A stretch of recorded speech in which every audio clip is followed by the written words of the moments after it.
राधे राधे सभी हरि भक्तों को। आशा है आप सब लोग स्वस्थ होंगे। आज मैं आप लोगों के साथ शेयर करूंगी कि हमें किस तरीके से रविवार का व्रत करना है, क्या हमें फल मिलेगा रविवार का व्रत करने से और क्या है व्रत कथा।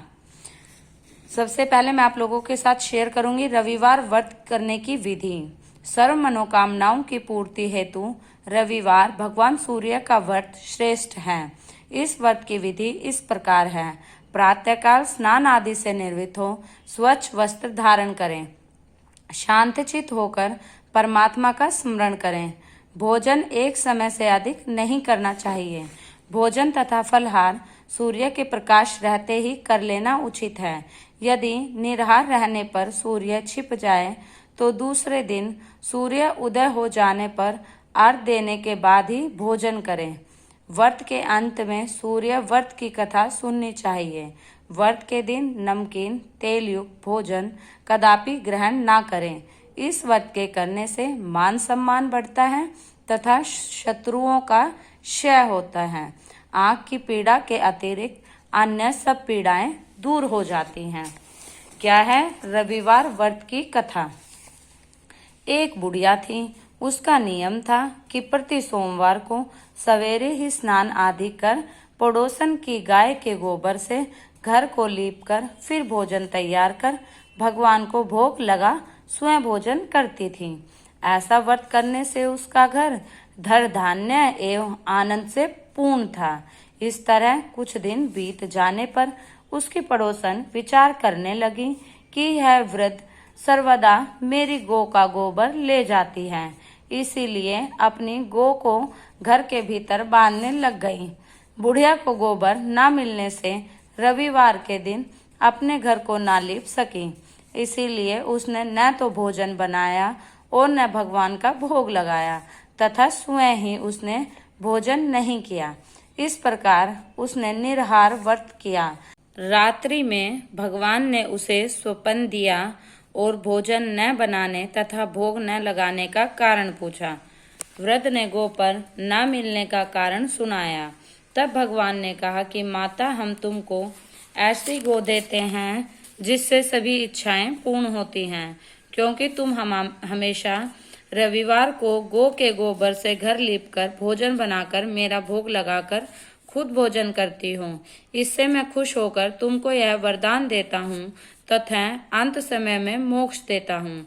स्वप्न में ऐसा वरदान देखकर भगवान तो अंतर्ध्यान हो गए और जब वृद्ध की आँख खुली तो वह देखने लगी कि आंगन में एक अति सुंदर गो और बछड़ा बंधे हुए हैं। वह गो और बछड़े को देखकर अत्यंत प्रसन्न हुई और उसको घर के बाहर बांध कर दिया, वहीं खाने का चारा डाल दिया। जब उसकी पड़ोसन ने बुढ़िया के घर के बाहर एक अति सुंदर गो और बछड़े को देखा तो दोष के कारण उसका हृदय जल उठा तथा जब उसने देखा कि गो ने सोने का गोबर किया है तो वह उस गोबर को ले गई और अपनी गो का गोबर उसकी जगह पर रख गई। वह नित्य प्रीत ऐसा ही करती रही और सीधी सादी बुढ़िया को इसकी खबर भी नहीं होने दी। तब सर्वव्यापी ईश्वर ने सोचा कि चालाक पड़ोसन के कर्म से बुढ़िया ठगी जा रही है। भगवान ने संध्या के समय अपनी माया से बड़े जोर की आंधी चला दी। बुढ़िया ने अंधेरे के भय से अपनी गो को घर के भीतर बांध लिया। प्रातःकाल उठकर जब वृद्ध ने देखा गो ने सोने का गोबर दिया है तो उसे आश्चर्य की सीमा ना रही। वह प्रतिदिन गो को घर के भीतर बांधने लगी।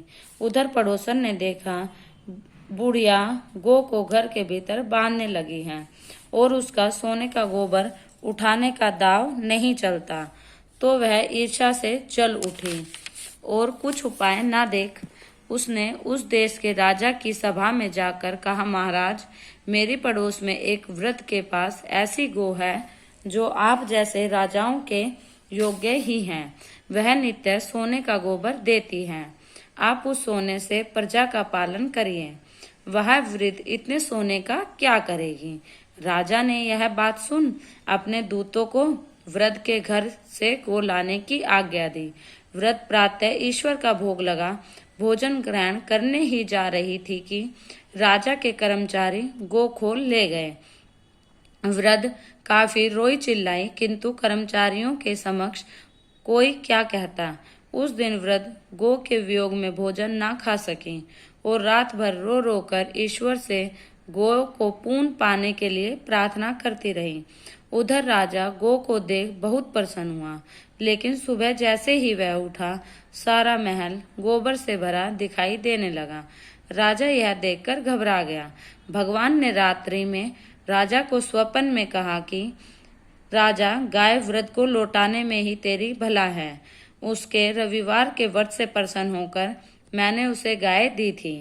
प्रातः होते ही राजा ने वृद्ध को बुलाकर बहुत से धन के साथ सम्मान सहित गो बछड़ा लौटा दिया। उसकी पड़ोसन दुष्ट बुढ़िया को बुलाकर उचित दंड दिया। इतना करने के बाद राजा के महल से गंदगी दूर हुई।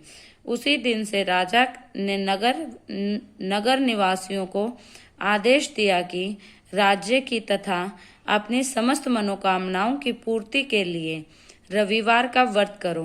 व्रत करने से नगर के लोग सुखी जीवन व्यतीत करने लगे। कोई भी बीमारी तथा प्रकृति का प्रकोप उस नगर पर नहीं होता था। सारी प्रजा सुखी से रहने लगी।